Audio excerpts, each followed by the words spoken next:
এরা নবীর উম্মতের দল।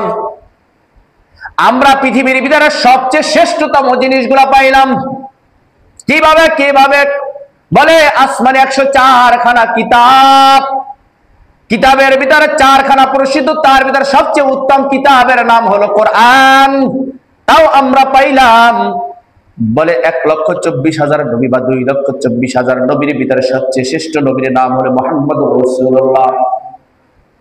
তাও আমরা বিনা দরখাস্তের ভিতরে পাইলাম, আমরা শ্রেষ্ঠ নবীর উম্মত হইলাম। শুধু তাই না, বলে পৃথিবীর ভিতরে সবচেয়ে শ্রেষ্ঠ ধর্মের নাম হলো ইসলাম। পৃথিবীর ভিতরে সবচেয়ে শ্রেষ্ঠ ধর্মের নাম হলো ইসলাম।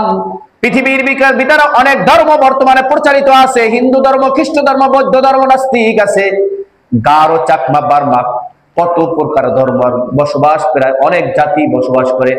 এ মুসলমানের দল, আমরা কখনো আল্লাহর কাছে দরখাস্ত করি না আল্লাহ আমাদেরকে ইসলাম ধর্মের ভিতরে দীক্ষিত করে মুসলমানের ঘরের ভিতরে পাঠাইয়েন, কখনো আমরা দরখাস্ত করি নাই। আল্লাহ পাক রব্বুল আলামিন দয়া এবং মায়া করে আমাদেরকে ইসলাম ধর্মের ভিতরে পাঠাইছি। এবার শুধু তাই না, এই নবীর উম্মত হওয়ার কারণে আল্লাহ পাক রব্বুল আলামিন স্পেশাল আমলগুলো আমাদেরকে দিয়েছেন। কিভাবে আমল? বলে শবে কদর আমরা পেয়েছি, শবে বরাত আমরা পেয়েছি, রমজান আমরা পেয়েছি। এই সবগুলা আল্লাহ পাক রব্বুল আলামিন এই নবীকে ভালো ভালো জিনিসগুলা দিয়েছেন। শুধু তাই না, এই নবীর উম্মতের বড় দাম, সবগুলা আমার নবীর জন্য আমরা হাদিয়া পেয়েছি। অথচ আজকের আমরা আমার নবীর তরিকা চলতে চাই না।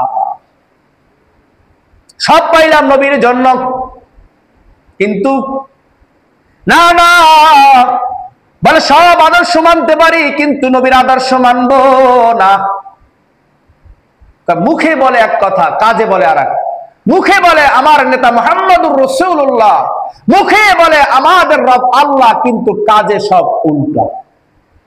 অথচ আল্লাহ পাক রব্বুল আলামিন বলেন লাকাদ কানা লাকুম ফি রাসূলিল্লাহি উসওয়াতুন হাসানাহ, নবীর মাঝে রয়েছে তোমাদের জন্য উত্তম আদর্শ।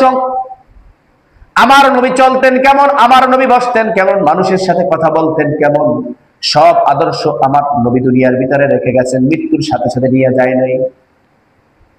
অন্যান্য নবীর আদর্শ, নবী মারা গেছেন, তাদের আদর্শ বন্ধ হয়ে গেছে, তাদের উম্মতের সিলসিলাও বন্ধ হয়ে গেছে। কিন্তু আমার নবী দুনিয়া থেকে ইন্তেকাল করেন আজ থেকে 1400 1450